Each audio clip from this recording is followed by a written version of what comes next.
Hello, play the game. This is Rowan here with the behind the scenes for Pointless Zombie fact number 6. Now this one was probably the most complicated pointless fact to create, and the reason for that is that I had to actually work out which round Zombie's health was similar to George Romero's.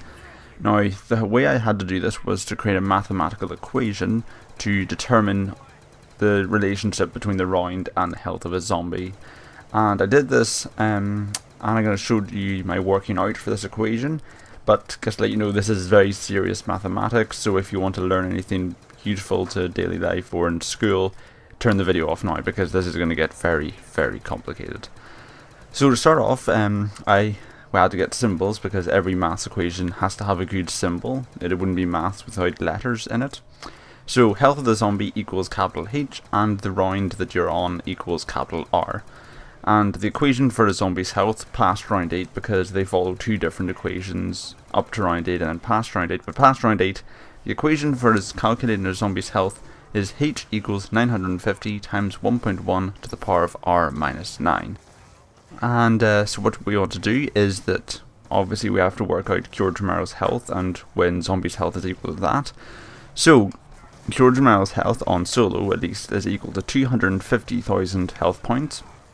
So the equation would be 250,000 equals 950 times 1.1 to the power of R minus 9, solve for R. So the first thing to do is to divide both sides of the equation by 950. Once you've done that, you have 263.2 equals 1.1 to the power of R minus 9. Now to get the R minus 9 into the main level of the equation, which is needed if we're going to solve it, we're going to have to use one of the rules of logarithms. And the rule is that if x equals y to the power of z, then log x equals z log y. And if we put that into our existing equation, we have log 263.2 equals r minus 9 log 1.1. So then we bring the log 1.1 over to the left side of the equation, and we flip it around just because we want r minus 9 on the left, because that's when, for some reason, r or x or whatever is always on the left side. So r minus 9 equals log 263.2 over log 1.1, which means that r minus 9 is equal to 58.46.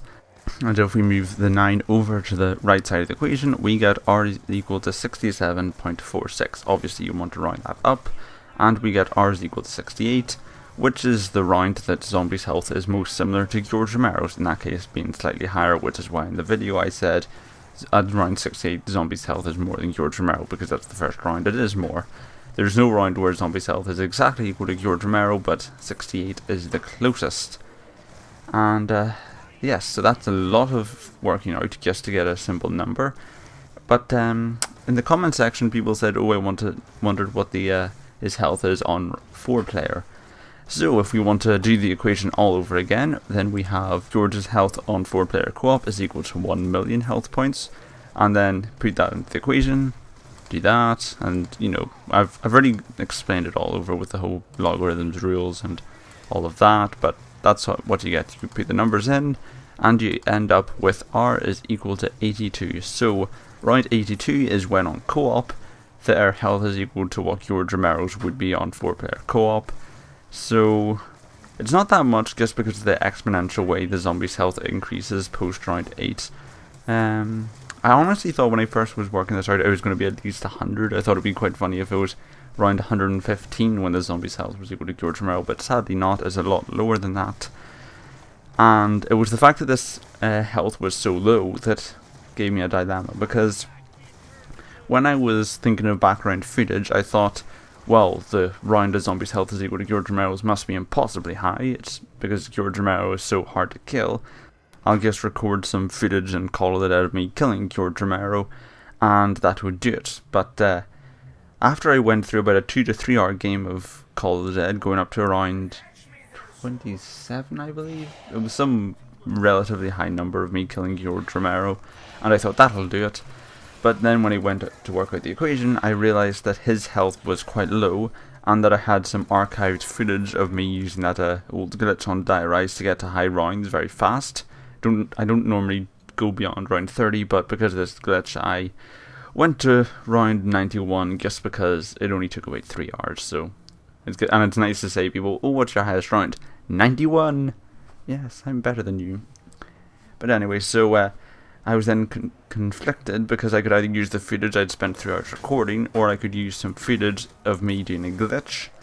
And I was sure that I was going to get a lot of hate in the comment, which would detract from the fact itself. And this seemed to be a very good fact, so I didn't want to do that. But turned out that on round 68, I happened to get an insta-kill, which meant that I wasn't abusing the liquefier in the footage, which I think distracted people, so there weren't any comments about, oh, this is the old Die Rise glitch.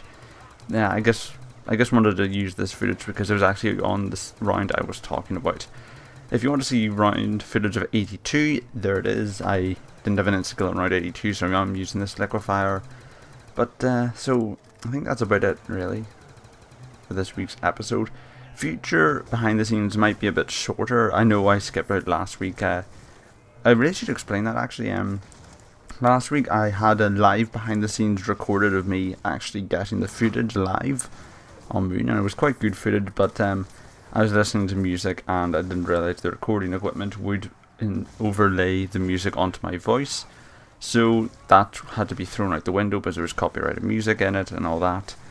So that's why last week's behind the scenes didn't occur, and in future there might not even be behind the scenes at all, because there's new policies rolling out on Play the Game, and it might mean that Pointless Zombie Fact is going to have to be a bit longer than before, and I might have to merge the behind the scenes and the fact itself into the same video, which means that you won't be seeing them anymore on my channel, but that's still to be decided. But this has been Rowan, thank you very much for watching, and goodbye.